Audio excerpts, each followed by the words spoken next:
बड़ी खबर की ओर।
हमारे क्षेत्र में पीने के पानी की समस्या का हमने काफी हद तक समाधान किया है, लेकिन निरंतर आबादी बढ़ रही है। उसको ध्यान में रखते हुए हम बदरपुर विधानसभा क्षेत्र में 50 नए ट्यूबवेल लगा रहे हैं, जिनमें से 10 लग चुके हैं और 40 ट्यूबवेल हम मार्च महीने के अंदर अंदर लगा देंगे, जिससे कि लोगों को कम से कम 2.5-3 घंटे उनको पीने का पानी आसानी से उपलब्ध हो सके। कभी 2008 में मैं ही गंगा जल लेकर आया था इस क्षेत्र के लिए।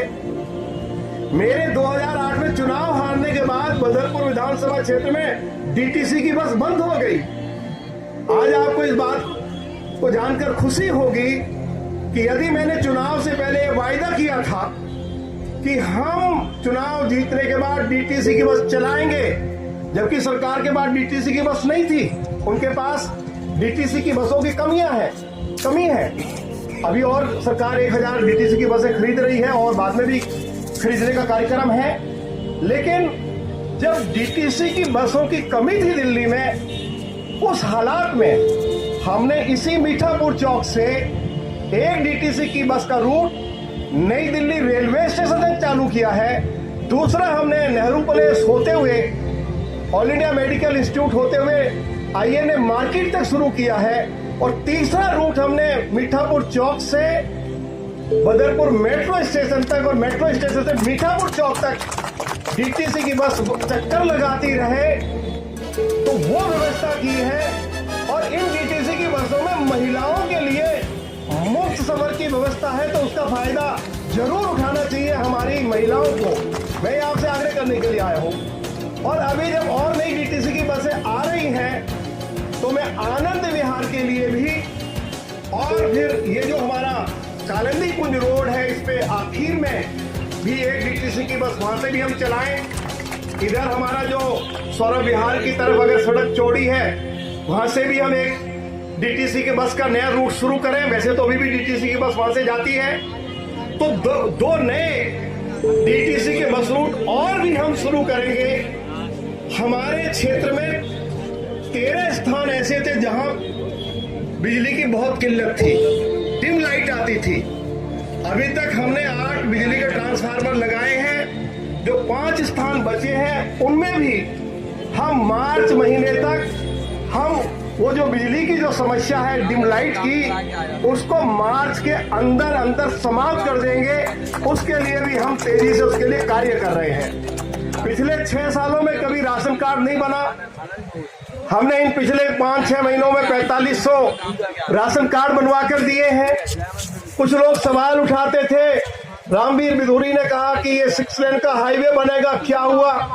तो मैं उनको बताना चाहता हूं कि 6 लेन के हाईवे का निर्माण का कार्य शुरू हो गया है और इसके ऊपर 4000 करोड़ रुपया खर्च हो रहे हैं। मीठापुर चौक पर भी फ्लाईओवर बनेगा और जो आगरा कैनाल के ऊपर जो जर्जर पुल है, जिसकी हालत बहुत खराब है, दिल्ली सरकार ने इसके लिए पैसा देने से इनकार कर दिया।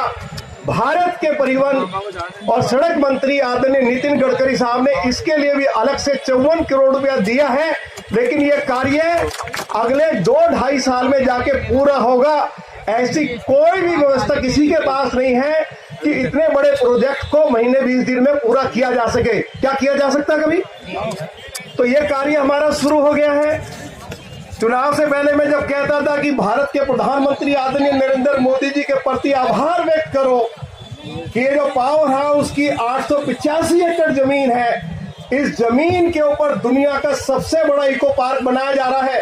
सेकंड लार्जेस्ट इको पार्क जो है वो अमेरिका के न्यूयॉर्क में है। तो लोग रामवीर सिंह भदौड़ी का मजाक उड़ाते थे और मैं कहता था कि इसमें जॉगिंग ट्रैक होगा, इसमें साइकिल ट्रैक होगा, योगा सेंटर होगा, चिड़ियाघर होगा, फुहारे लगेंगे, हजारों पेड़ लगेंगे, क्षेत्र का एनवायरनमेंट ठीक होगा, प्रदूषण का लेवल नीचे आएगा।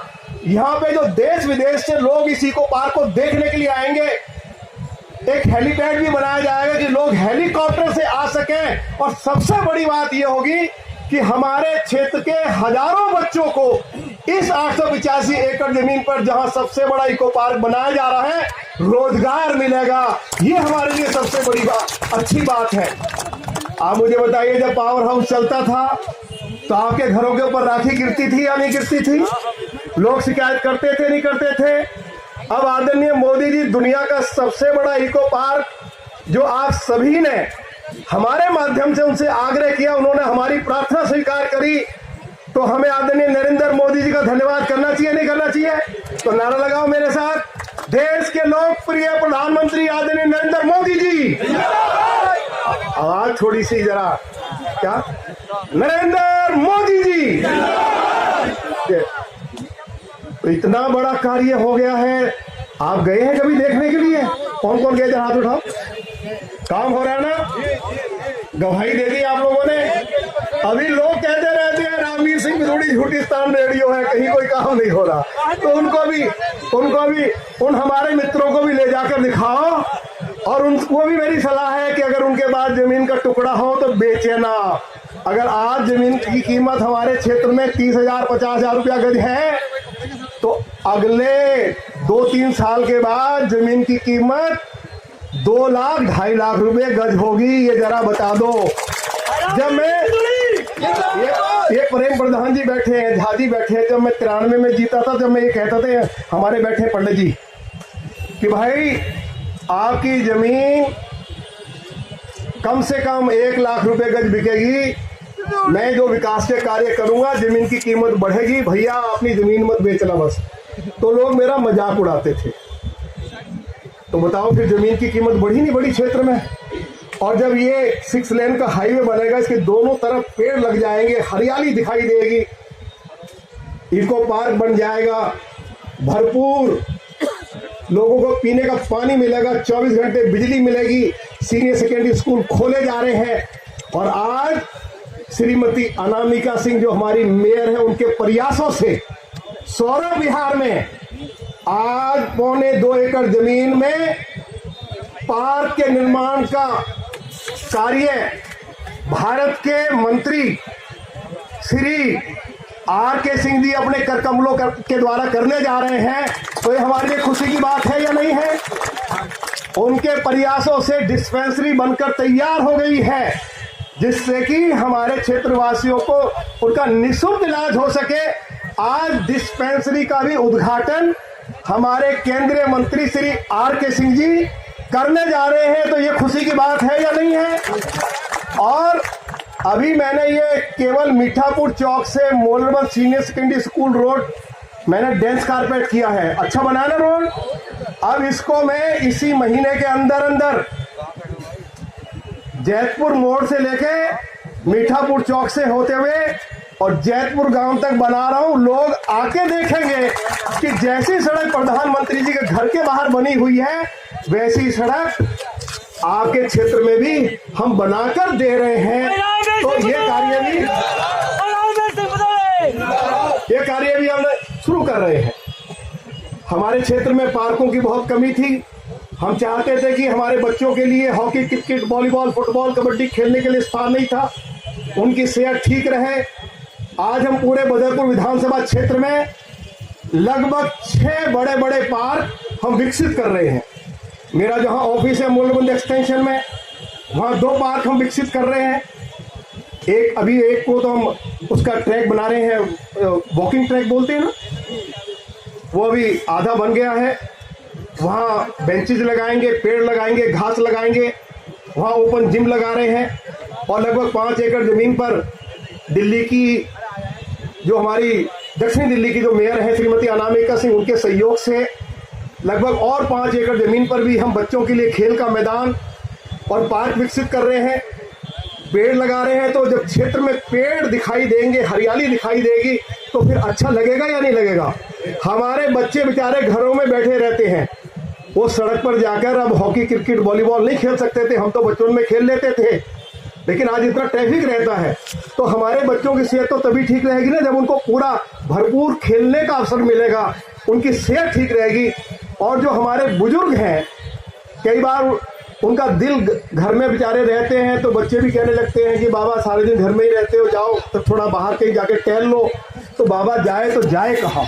तो इसलिए हम जो पार्क बना रहे हैं, हमारे बुजुर्ग हों, महिलाएं हों, हमारे कोई भी जो नौजवान हो, वो अपने पार्क में जाएंगे, टहलेंगे, वो अपना बेंच के ऊपर बैठेंगे, सर्दी का मौसम होगा, धूप सेकेंगे।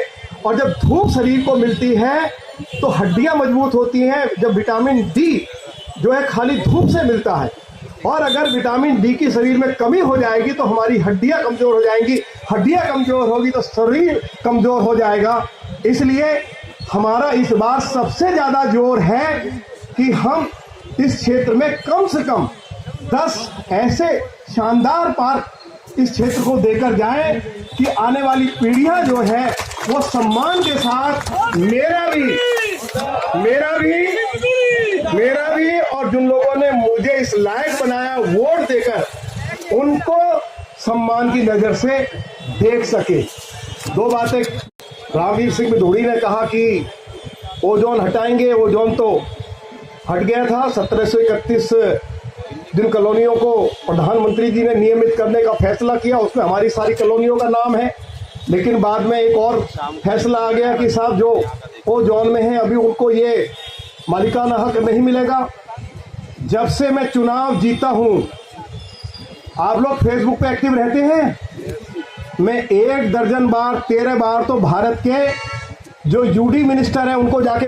एक बात और थी, लोग सवाल करते हैं कि सीवर लाइन डालने का वायदा किया था। उनको बता दो कि साल में ही रामवीर बिधूड़ी सीवर लाइन डालने का काम भी शुरू करेगा। फिर एक सवाल करते हैं कि 2008 में रामवीर बिधूड़ी ने एक गगन विहार के सामने एक अस्पताल की निर्माण की नींव रखी थी, वो इस साल नहीं कर पाऊंगा। अगले साल मैं जितना कहूंगा जो पूरा करूंगा, अगले साल उस स्थान पर 100 बिस्तरों के अस्पताल की जो मैंने नींव रखी थी, उस कार्य को शुरू करूंगा। आप मैं आपसे पूछना चाहता हूँ, इस इलाके में जितने स्कूल है, डिस्पेंसरी है, बरात घर है, ये सब ग्राम सभा की जमीन थी, सब पर भूमाफियाओं का कब्जा था। मैंने खाली कराकर जमीन को खाली नहीं करवा रहा हूँ। ये सरकार की जमीन है। मेरी लाचारी है, मेरी मजबूरी है कि ये इलाका अंधेरे में ना डूबे, हर घर में उजाला रहे। तो उसके लिए मुझे जमीन खाली करानी पड़ेगी, चाहे मेरी राजनीति चले या मेरी राजनीति समाप्त हो जाए, इसकी चिंता नहीं। मेरी चिंता ये है कि किसी के घर में अंधेरा ना रहे मेरे क्षेत्र में, ये मेरी चिंता है। और उसके लिए हमने उस जमीन को खाली कराया और उसके ऊपर बिजली घर बना।